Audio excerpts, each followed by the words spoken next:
My parents often had odd hours of working, so our meal times were quite inconsistent. Sometimes meals weren't ready when we arrived from school, as all of us were getting home the same time. So we used to eat out. I never knew about the concept of eating out for pleasure. It was always out of necessity. Anyway, whatever the situation, if all of us were home, there was never a reason why we wouldn't be sitting for a meal together. When I first read the saying, uh, the family who eats together stays together, I thought it was such an unnecessary one. I just couldn't get how there could be any other way for a family to have their meals. When I got married and shifted to stay with my husband's family, I then realized how. Despite a cook coming over in the evenings to prepare 2 to 3 dishes for dinner, my mother in law would still go to the kitchen to prepare hot chapatis. Chapatis are similar to the Indian naan bread, but an everyday version of that, and it's staple to Indian cuisine. She would rush back and forth to the living room each time to serve them to her husband, each one freshly taken off the stove just in time before the first one got over. He would be sitting in front of the television with his plate in front, filled with the assortment of mains, sides, and accompaniments prepared that very evening. Once he was done, she would cook the rest of the chapatis, put them in a box, and then the kitchen would be open for the rest of us to have our meals.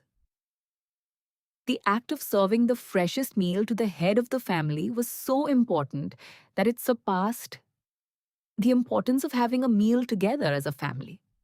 Needless to say, in my opinion, this was such a missed opportunity to connect as a family, having catch ups and conversations. It was always serve him the meal first. The only exception being when we ate out at restaurants, because then the meals were served to everyone at the same time. I didn't notice how any of this would affect me in the long run, and I used to think each to their own.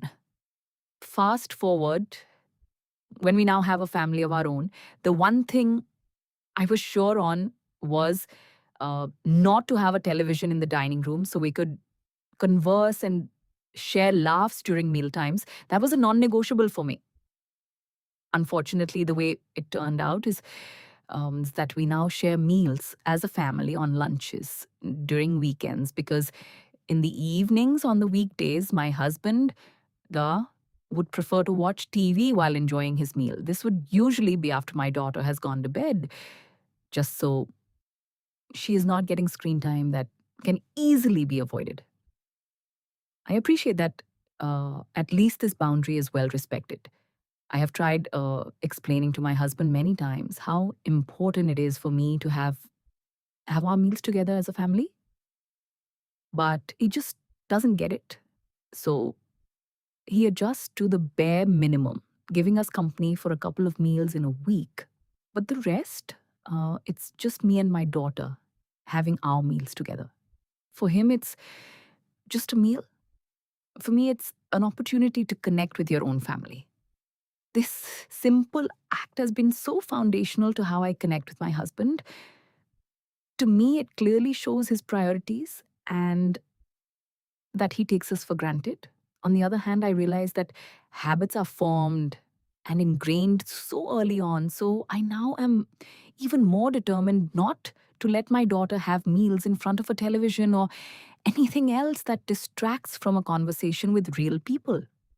I cannot change the mindset of an adult who refuses to change, but I have the responsibility to mold the mindset of a child to what I think is more considerate towards her family. If you've listened so far, I would love to know your thoughts on this. Am I overthinking and you overreacting? How does your family share mealtime?